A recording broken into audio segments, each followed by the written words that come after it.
Hi everyone, today I wanted to show you a new and much requested feature in our Atom Probe Toolbox, which has been pushed to the Git repository, which is the ability to load Kamika rrng files that you get from IVAS. And to do that, we've actually created a relatively flexible workflow. I just want to go with you through with you in this video. And as a first thing, I will just load a data set. I have an old laser Atom Probe data set, which I will use because it's a good example of things that might be missing in your rrng file, or it might be different because we won't have things fully defined. So the first thing is to load in the POS file. And create a mass spectrum from it. So you have a mass spectrum that we can plot into, and I'll just make it a little bit bigger so that we can properly see. And the next thing is we need to import the range file. So the first thing is that I will need to identify a range file, and I'll just do that by just selecting the path to the file. So here it's called CW1 laser parts of whatever. And if you open that, you will find that this is a text file that you can just open. So this is a text file. You can see it's got various lines, and some lines are the ranges that we're interested in. Yeah? And what we are going to do is we're going to go through that line by line, or have that do MATLAB automatically. And then interpret those lines and create ranges from them, and also automatically create ions from that. Yeah? So that you have ranges defined and ions defined, and then you can fill up the rest of the ranges that you might have been missing, because very often previously people used to arrange peaks, neighboring peaks from the same element as one range. That might be different isotopes. We don't do that so that we can do deconvolution. And so when we load them in, these ranges will be dropped. So you're not going to have them. Okay, so the first thing that we need to know is what elements are in there. And there's a new command for that called element extract from text. And for that, we'll just read the file. And read the file as a text file, and it will look up which elements are in there, and it can look it up. So it's hydrogen, boron, carbon, and so on and so forth. Yeah. You can do that from a range file, just like we did right now, but you can do that from any kind of text. Yeah. For example, if you're working with a new alloy, with a collaborator, and you don't know what's in the alloy, you can just Google the alloy and copy and paste the specs from somewhere you can find it, and then just have it interpreted here. For example, I've done that with a definition of A718 that I found online, where I just copied in, and it just formats everything in the right way. And then I will create an ion list, which just contains all of the ion complexes that are possible in this case. Oops. And of course, we need the isotope table, and we need a color scheme. And then we can create the isotope combinations. In this list, you will have a list of all possible peaks based on these elements. So you get a long list where it says ion, what the ion is isotopically, so 1H3 plus, obviously unphysical, but here, for example, we've got at 14.9850, we should have, if we have silicon, we should have silicon 32 plus. Yeah. So this is the ion list that we need. And based on the ion list, we can then look up which range belongs to which ion. So we take, in this case, we take the name from the rrng file and look up if that peaks in our ion list. If it's in our ion list and it is within that range, and we say, okay, we know it's that ion, and we know it's that range, and then we can create both the ion and the range. So let's load in the rrng, which just means that this is a built-in MATLAB command, file read and split lines. And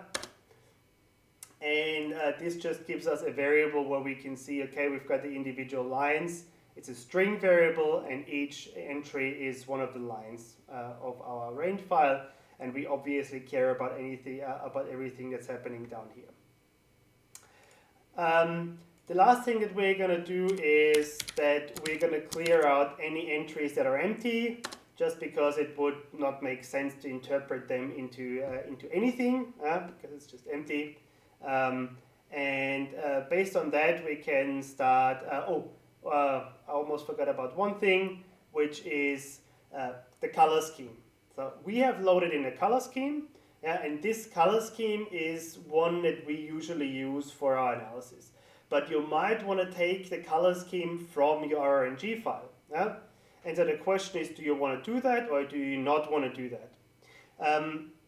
And usually the base color scheme we give you just covers all chemical elements.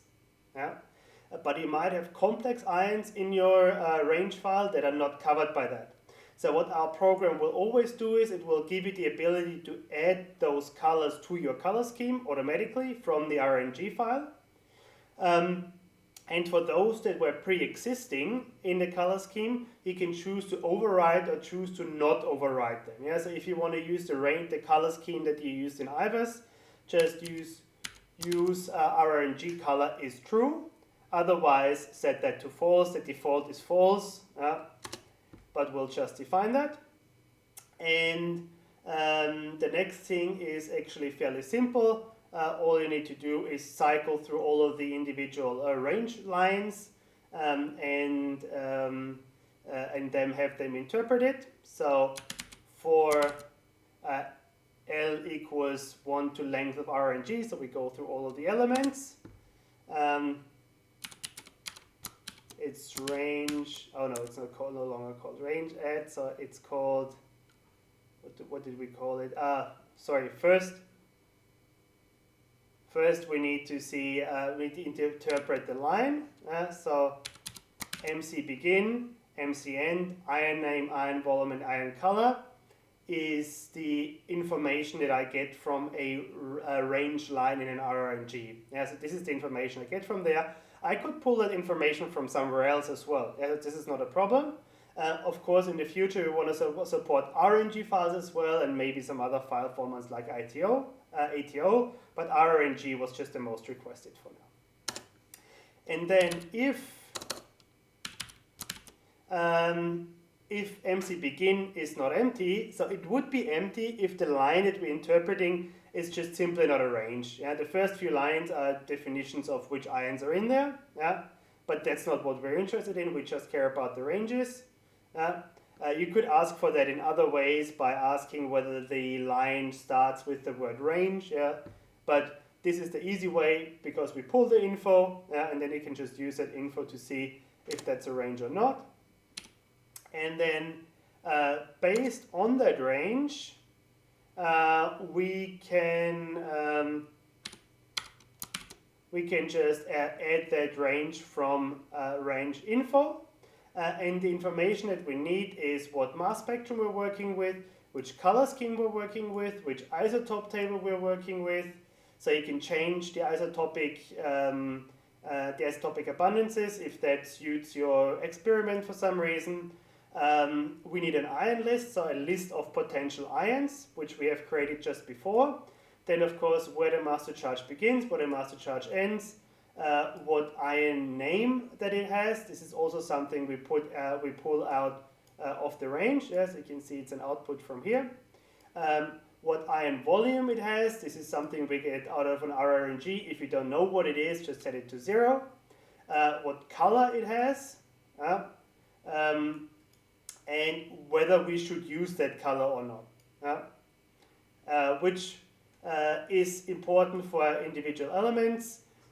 For complex ions, if it's not in the color scheme, it will just be added anyway. The reason why you should always start with a color scheme, though, is that contains all of the elements, because even if you want to override them, you might have elements, chemical elements, that always appear in complex ions. And so you wouldn't have a color defined for the individual element if it didn't start with a proper color scheme. Yeah, so always start with a proper color scheme. And that would be the end of those two things. And the next thing you can see is we have all of the individual ranges popping up in our mass spectrum. Because it needs to do a lot of error checking and behind the scenes stuff. It's not super fast, but it doesn't matter. You know, you can wait for a couple of seconds until that's done. And once that's done, you can look up whether there's any ranges that have not been defined. And here, for example, it's those three tungsten ranges. Those three tungsten ranges have not been added because in the original file they were just ranged as one tungsten range. We don't want that because those are three individual isotopes and we might need them for deconvolution. But you can just go range add and just add them as usual and we'll just interpret them like we're used to. And another thing that might be popping into your eye is that sometimes the peak heights might not be properly caught, and the reason for that is that the peak heights are actually determined based on the dominant peak. And for hafnium here you can see that the most abundant hafnium peak is actually together with a nickel peak. So the peak height is determined based on that nickel peak. This doesn't actually matter at all, they're just indicative for you to check whether the relative abundances actually match with natural abundances. But it doesn't actually matter, it's just a display thing. If you don't like that, just delete it and redefine the hafnium. But apart from that, that all should work out quite well. And with that, you would have defined most of the peaks. You can see some are missing. That was the one message that we got during execution, was that the OH2 is not on the iron list, so we need to include it on the iron list, otherwise we wouldn't be able to find it. But the rest is done. Hydrogen is not done here. That's because of the way it was defined in the original range file, but everything is done here. Okay, so I hope that helps a lot of you that want to use our toolbox, but don't want to lose all the ranges, or that you want to work on a larger set of data sets that you already have rrng files for. With this method, you can just import them and get cracking fairly quickly. And make full use of all the nice and neat things that our toolbox has to offer.